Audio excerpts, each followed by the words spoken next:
بعد فأعوذ بالله من الشيطان الرجيم بسم الله الرحمن الرحيم لقد كان لكم في رسول الله أسوة حسنة صدق محترم और हाज़रीन जलसा अस्सलाम वालेकुम व रहमतुल्लाहि व बरकातहू। मैंने आपके सामने कुरान पाक की तिलावत का शर्फ हासिल किया।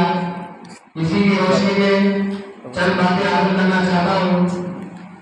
आज के इम्तिहान में बच्चों को एक गिलास की तस्वीर बतौर नमूना दी गई और कहा गया जो इस तस्वीर से जितनी ज्यादा मिलती जुलती तस्वीर बनाया उतना ही अच्छा उसको नंबर मिलेगा।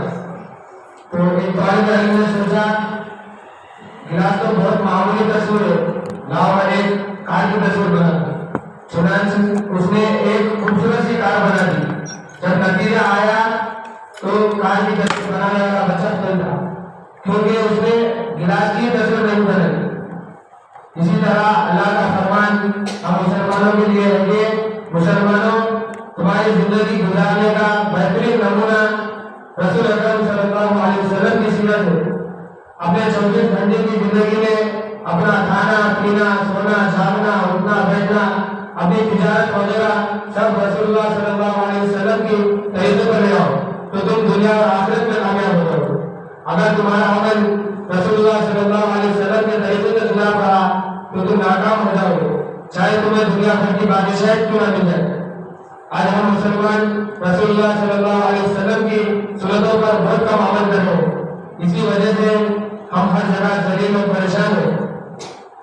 अल्लाह ने हर दौर हर जमाने में अपने बंदों को सीधे रास्ते पर चलाने के लिए इंसानों में से ही अपने मासूम बंदों को भेजा है।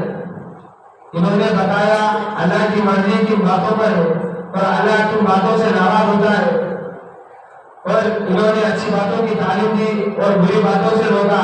इन्हीं मासूम बंदों को नबी रसूल और पैगंबर कहा जाता है। जिन लोगों ने अपने वक्त के नबी की बात मानी वो कामयाब हुए, और जिन लोगों ने उनकी बात ना मानी वो नाकाम हुए। सबसे आखिर में अल्लाह ताला ने अपने प्यारे महबूब और रसूल हजरत मोहम्मद सल्लल्लाहु अलैहि वसल्लम को इस दुनिया में भेजा। आप सल्लल्लाहु अलैहि वसल्लम ने अच्छी बातों की तालीम दी और कहा कि अल्लाह के सिवा कोई इबादत के लायक नहीं, सिर्फ उसी का करना मानो और उसी की इबादत करो और मुझको अल्लाह का रसूल मानो, मुझ मेरे बताए हुए तरीके पर चलो। जिन लोगों ने आप सल्लल्लाहु अलैहि वसल्लम को और उनकी बातों को माना अल्लाह ने उनको कामयाब किया और वो मुसलमान कहलाए। जिन लोगों ने उनकी बातों को इनकार किया वो नाकाम हुए।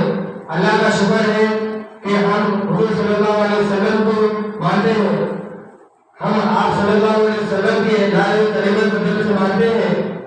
क्या अच्छा हो कि हम हुजूर सल्लल्लाहु अलैहि वसल्लम की सुन्नतों पर भी अमल करें। अल्लाह हमें हुजूर सल्लल्लाहु अलैहि वसल्लम का सच्चा पक्का उम्मती बनाएंगे। हम आपके पैगाम को दुनिया के तमाम इंसान तक पहुंचाए और उसके ऊपर अमल करें। अल्लाह ताला हम सबको हुजूर सल्लल्लाहु अलैहि वसल्लम की सुन्नतों पर अमल करने की तौफीक अता फरमाए। आमीन।